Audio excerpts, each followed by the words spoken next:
Okay, so now tuone namna ya kudownload Anaconda kwa ajili ya Microsoft Windows 10. So utakuja Google hapo, utaandika download Anaconda kisha utaklik enter.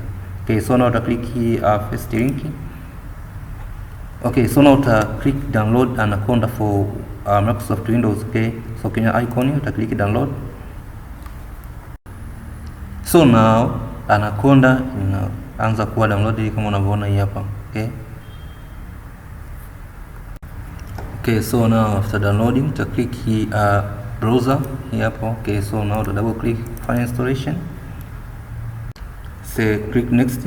Okay, so click agree. Okay, all users and next.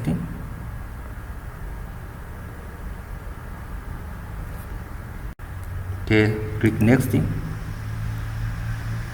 Okay, so check hapa, check hapa. Okay, so now click install. Okay, so now to finish, we'll click next. Okay, and click next. Okay, so now uncheck welcome to Anaconda and click finish. So kama unavyoona tutakuja kwenye desktop start button, kisha nitaandika Anaconda. Okay, Anaconda navigator. Okay, so nita access Anaconda navigator. Okay, so now Anaconda navigator here, but just quick click, so it open Anaconda navigator. Okay, so now kama unavyoona, so hii ni Anaconda navigator. So launch Juypiter notebook.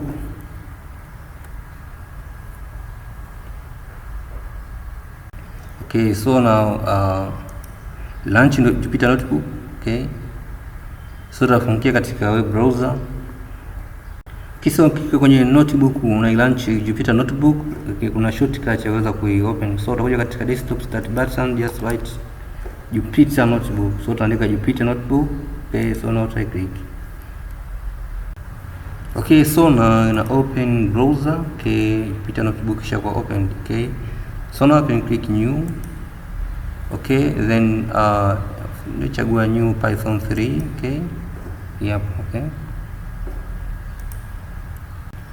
Okay, so new Juypiter notebook ishakuwa opened. So now I can print, for example, print. Okay, hello. Okay, so now run.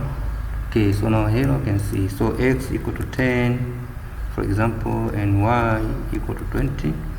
Then, for example, print now our x. Okay, so now run it. Okay, is equal to 10. Okay, so now print, for example, and x times y.